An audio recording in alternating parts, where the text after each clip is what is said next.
fintech open innovation cluster in Cape Town is Thomson Reuters, and they run their Africa Innovation Lab from our premises, and it gives me great pleasure to welcome Joyce Shen, who's Global Director, Emerging Technology Partnerships and Investments at Thomson Reuters. Thanks so much, Ian. Hi, good afternoon, everybody. I'm not from the Cape Town Thomson Reuters Lab, but I'm very honored to be here and I have the opportunity to speak to you about what we have done in blockchain and the space. So how many people know Thomson Reuters? It's pretty good. So I usually start with Thomson Reuters is the parent company Reuters News, but we actually do a lot more. And I think going through the talks here, I will go through why we started to look at blockchain as emerging technology. And specifically in my role, I wear two hats. One is to help our company to understand from a CTO organization perspective, what are the emerging technologies that will be transformative to our company and to our clients. And then second, I actually run the Emerging Technology Venture Fund. So we'll talk a little bit about our investments in the blockchain space as well.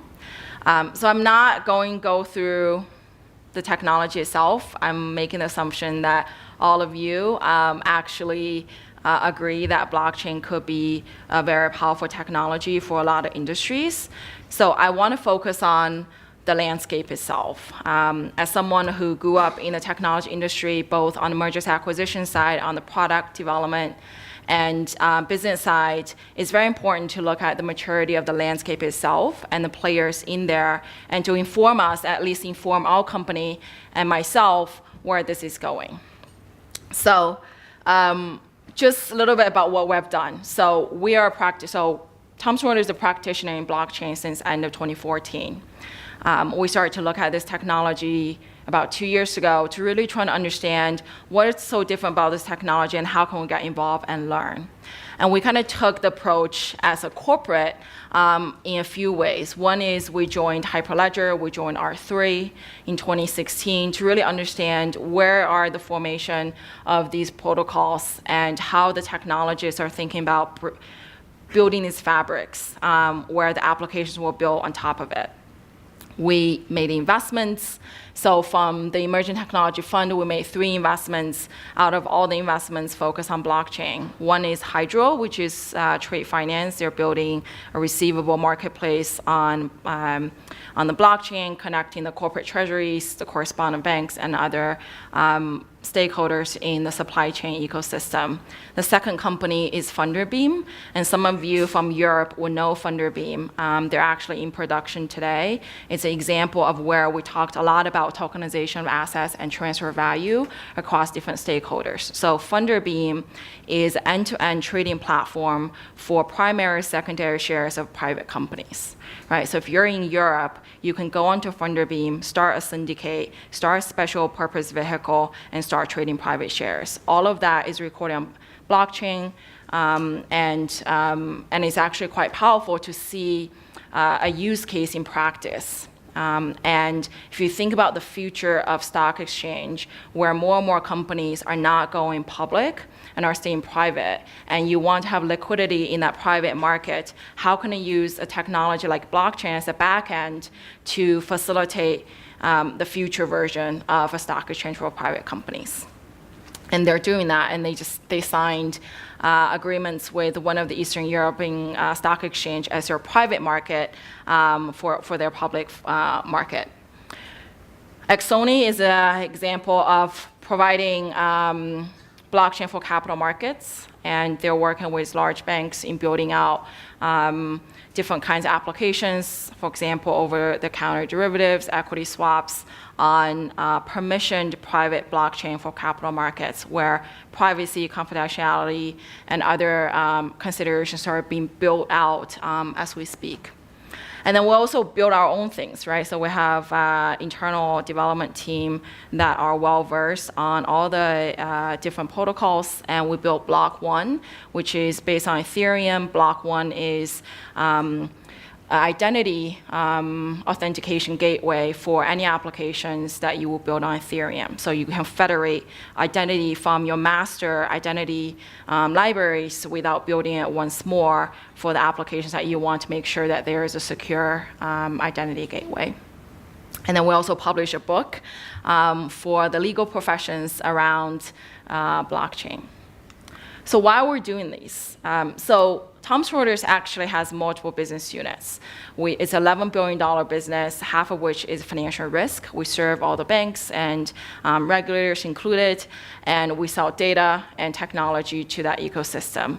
We have a legal business where we sell content technology to all the law firms around the world, and then we also have a government business where, again, we help the law enforcement and government entities around the world to make sure that they protect their countries. And then a tax and accounting business where Accenture, for example, will be a client where they will buy our proprietary research and technology to aid their decision making for their end clients. So TR, right, is a big data and technology company serving industries, I think you know where I'm going with this, that actually have a lot of use cases for blockchain. These are organizations in complex regulated industries that work with multiple stakeholders on a daily basis. Real-time, non-real-time, structured, unstructured data are transmitted every day through these networks for these individuals in this industry to make a decision. So this is why we start to look at this blockchain. And what do they want at the end of the day, every day? They want to serve their customers in analytics-driven, open, trusted approaches. They want to bring their employees to higher value work and reduce intermediaries and redundant work. And they want to proactively respond to market trends so that they're ahead of their curve. And ultimately, every day, all day, these are the values you're looking for. And you can take out the jargons, you can take out all the complexities in all these industries, and this is what they want to do. So if we apply this technology to and translate what these value drivers to the kinds of capabilities they're looking for, right? They're looking for data provenance, integrity, and security. They're looking for data privacy for what they're doing. They're looking for workflow collaboration sharing across their internal environment and external environments. And they want system integration, application security, and they want monitoring reporting for all the regulatory compliance requirements that they have today. And they want scalability, given these are multinational companies working, again, with very high volume of data and transactions. So I'm not going to go through technology. This is a very crude way of explaining blockchain, but it's a blockchain, right? And in today's world, and when I explain to our CEO and our clients, we're at the point where blockchain has solved data provenance, integrity, and security. And one gentleman just asked about data security. If you go to some of the POCs today, I have seen, right, implementation of how privacy is being considered by building out specific kind of architecture to allow peer-to-peer parties with a multi-party network to only see their transaction, and then you have a much broader environment within the same permissioned network to be able to see more. So I would say that today was where the state of blockchain, we have solved these two requirements. Distributed network, peer-to-peer distributed network, which is another attribute of blockchain here. They solve the workflow collaboration and automation, right? In essence, the ideal world is that with the distributed ledger, you can orchestrate workflow. And with the orchestration of the workflow, you can transmit data to multiple parties. And we see that in practice. And so that requirement, I would say that we tick the box. It may not be perfect, and different protocols, different companies may have different way of actually implementing it, but at the end of the day, if you kind of unpack this technology to its core, this has been satisfied. So what has not been satisfied but been worked with? And so as a lot of the people here have said, right, you need integration with everything else. There are CRM systems, there are ERP systems, there are other security systems. For Thomson Reuters, we deliver data. So we provide data feeds all day, every day to all clients. there needs to be adapters integration built between the external system of the chain to the chain in this peer-to-peer distributed network. And this work is happening, but it's not at the scale where we can implement it, right, across the board. I mean, for Thomson Reuters, we have built the ability to essentially provide our data feed into an equity swap application, right? We have demonstrated with 5 banks. We can show we can do that real time based on the events that's triggered by the smart contracts in the equity swaps application. But it's not generalized enough today where you can say that, you know, just like Oracle is integrated with everything else, or IBM's DB2 is integrated with other things upstream. It's not happening today yet with the generalization and the integration of the systems, but it's coming. So yes, these are some of the gaps in the technology for the implementation, but am I confident this will happen? If we just look at the evolution of technology for all the things that happened before blockchain, it will happen fairly quickly. So one of the things I like to do is to talk about the stack. And the stack is who are the players and where do they play. It's not black and white, but it gives an idea of where all these vendors are positioning themselves and where they're moving. And for us, you know, I start to look at these companies both as a practitioner, right, in building out new product, as an investor. This is a very crowded market, right? You probably look at all these companies, you get confused. I was confused. I probably talked to more than 200 blockchain companies, and I still have, you know, 2 or 3 coming every day, all day about what they do. They tell me about the new protocols they're building. They're talking about the use cases. And fundamentally, if you look at starting in 2015, we start to have Bitcoin, the public blockchain. You have Ripple, the payment, and then followed by Ethereum, right? This is what I call kind of the fabric platform. These are the kind of the logics that are orchestrating, you know, everything in this technology.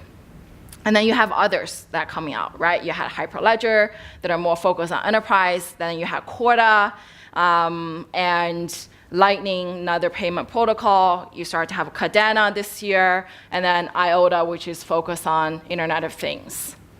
These are, you know, all protocols. And we just heard another protocol today from one of the other companies. And then you have the large tech companies, right, on the bottom of the stack.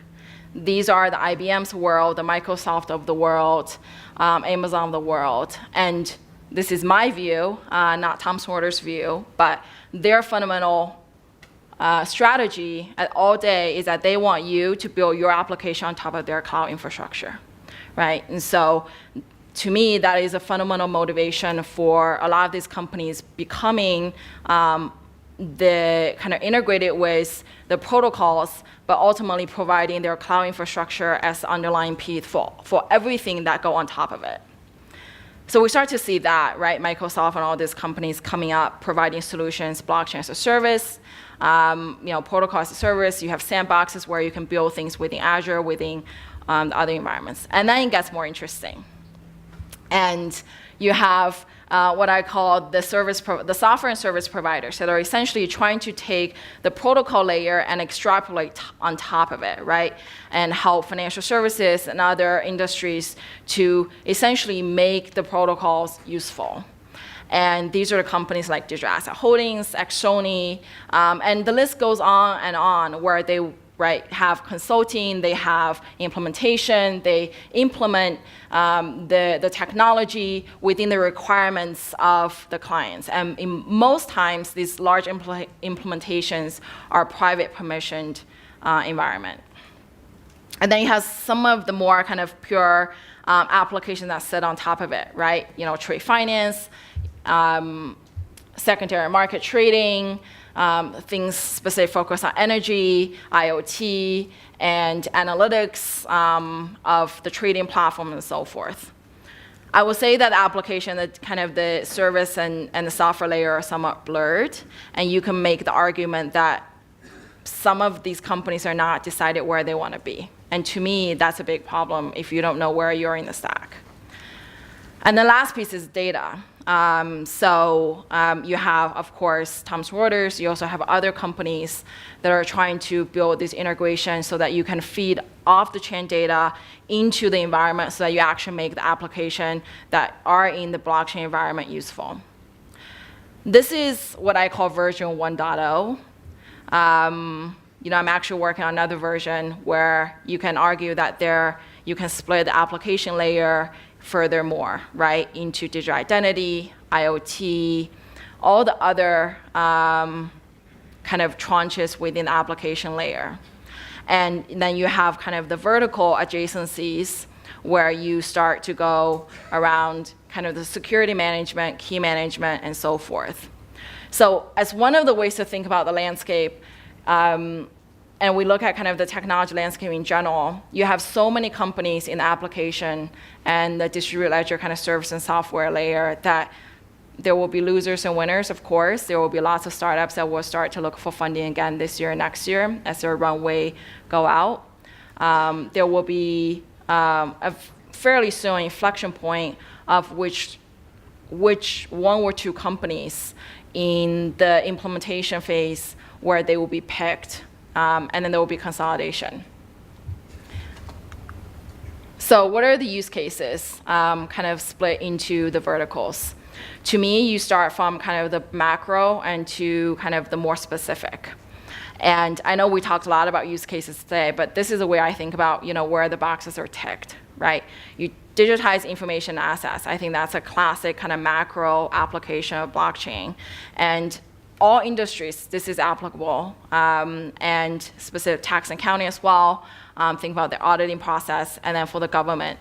And then the rights management is almost like a sub-case of digitized information assets, where in media you have companies like Steemit, right, that are trying to monetize your kind of user-generated data by giving you Steam. And in government, you have lots of government entities now looking at land registry as a use case. And then digital identity. So somebody yesterday said digital identity doesn't matter. Fundamentally disagree with that. It is a means to end. But digital identity is a huge problem for a lot of countries. It's a huge problem for a lot of corporations where a lot of their customers are generating data all over. Omni-channel all over the country. And whether you're the government or the industry, you need to have authoritative view of how to describe a person or organization, how they're related in a graph kind of database. And blockchain could be very good for that. And then new financial assets, right? So we talk about Bitcoin, we talk about other cryptocurrency. The Winkle thing, in New York right now, they're waiting for SEC to decide whether there will be a Bitcoin kind of ETF, and that would be huge if it's approved. And then trade finance, right? That's not, a lot of people talk about that for corporate markets, but insurance is one that's really untapped. That's an industry I think is behind in this wave. And then transactional processing and settlement, that's what everybody is talking about. And then KML, and KYC and AML, that touches every vertical of the financial services as well as the government. And the last piece is regulatory insights. We talk about the golden source of data on these blockchain, these ledgers. And we haven't really talked about when you have a world that's becoming more and more blockchain enabled, you will have all these single source of truth on these blockchain and on these ledgers. How do you actually extract the data into actionable insights, and who's responsible for doing that? So in other words, who's going to be the Google of these ledger information that are critical for a lot of different stakeholders for both monitoring and transactional purposes. So what are the mature use cases to me? Those are in the green, and then which means that there are lots that even people are talking about it. You see tons of companies in digital identity. I mean, I see tons of companies in digital identity. I think they're fairly nascent. I see a lot of companies in trade finance. I still think they're very nascent in terms of implementation. And the interesting ones certainly are digitized information related to government, I think KYC AML is a classic use case here that's not been tapped except for some pockets, specifically on the monitoring of activity on the public blockchain. But how do you extend that to beyond that and use some of the algorithms that you build on the public blockchain for the monitoring and extend that sophistication to AML and KYC off the chain? And then I talk about regulatory insights. So to me, a lot of the implementation questions are not actually about the blockchain technology itself, but actually about everything else, right? If we think about digitized information and assets on blockchain, the question is who's going to set the standard for those digitization? And where are the source of this data and the provenance of data that will go into this engine, right? And that will hash it on the chain. It's trash in, trash out. So if we're going to create a digitized world, right, with blockchain as a backbone, who are the right authorities in the governance model to make sure that whatever we're digitizing, what the inputs that are put in are the right inputs, and at what point in time do you actually use zero knowledge proofs to make sure that privacy and confidentiality are there. For digital identity, I think we talk about that, but it's not one thing, right? You have digital identity companies that focus on the sovereignty of identity for individuals based on some of the European laws that are coming out, which is very different from digitizing information about people, about organization, and federate that information into other applications so that they have more effective authentication and verification. Those are very different use cases within digital identity. Both could require blockchain, and I think we, a lot of times, mix those together.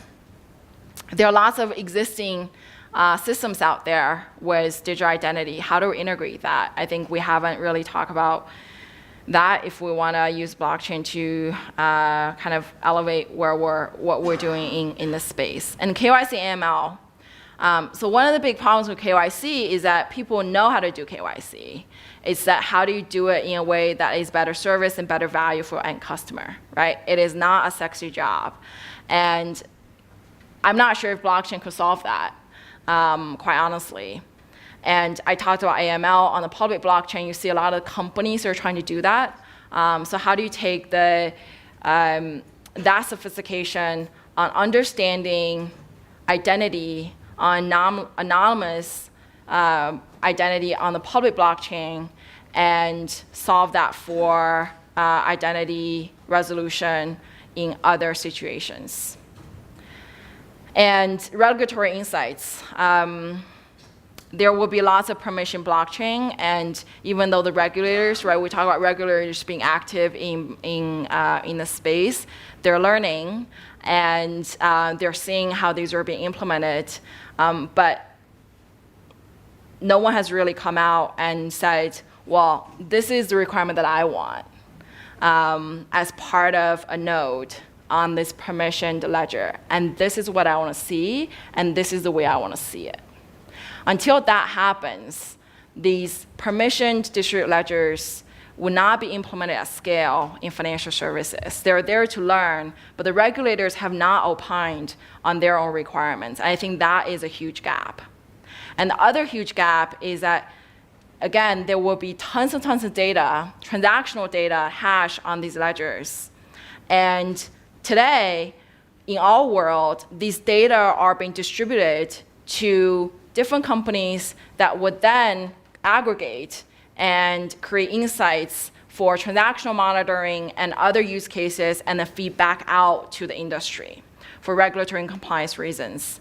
And if you are building a permission blockchain with multiple stakeholders in that environment, you have data residing on that blockchain, and yet no one really has talked about how do you extract that so that you can still get the right insights, and who is responsible for doing that, and in what way, and who is going to give the requirements. I think those are conversations that has not happened in depth in a lot of the implementations that I've seen at proof of concept or past phase one of the proof of concepts. So what are the things that interest me? And I think as someone who has looked at this space for more than 2 years, I think digital transformation of government is a very interesting space, a lot of big opportunities, it's a very hard one. And you see some of the more forward-thinking governments, including some in Africa, in China, and others are kind of thinking about this. But we had e-government 10 years ago around the world, and now, starting with land registry, digital identity, I mean, you can just list the use case in government where blockchain could be, or elements of the technology could be applied to government where you can do more effective monitoring, you can provide better service to your citizens, and you can prevent corruption. Digital identity, somebody talked about ID 2020.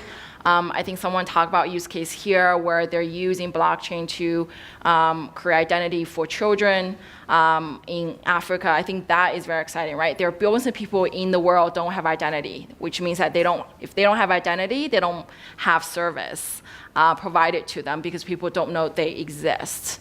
And how do you use blockchain potentially as a way to create cost-effective identity minting process for those who don't have identity around the world.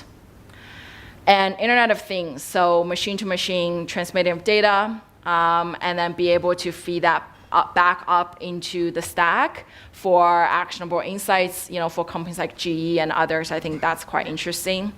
I'm not sure there are any breakthrough applications in KYC AML. I think some of the use cases that we've talked about here and before is really already kind of talking about some of the key things for KYC AML, but I'd love to hear if you think there are more kind of breakthrough opportunities. And then for regulatory insights, I think there's huge opportunity there that we haven't talked about. So lastly, what are my wish lists? I would love to have in my investment accounts, right, in Fidelity, others, to be able to trade cryptocurrency. And this is not possible today. And if we really want kind of cryptocurrency as an asset class and benefit more people, we need to be able to do that. And so I would love to see that. I would love to see more national identity systems built on blockchain. So those are the two things. I think they will probably come in the next few years. So that's all I have. Any questions? Thank you very much.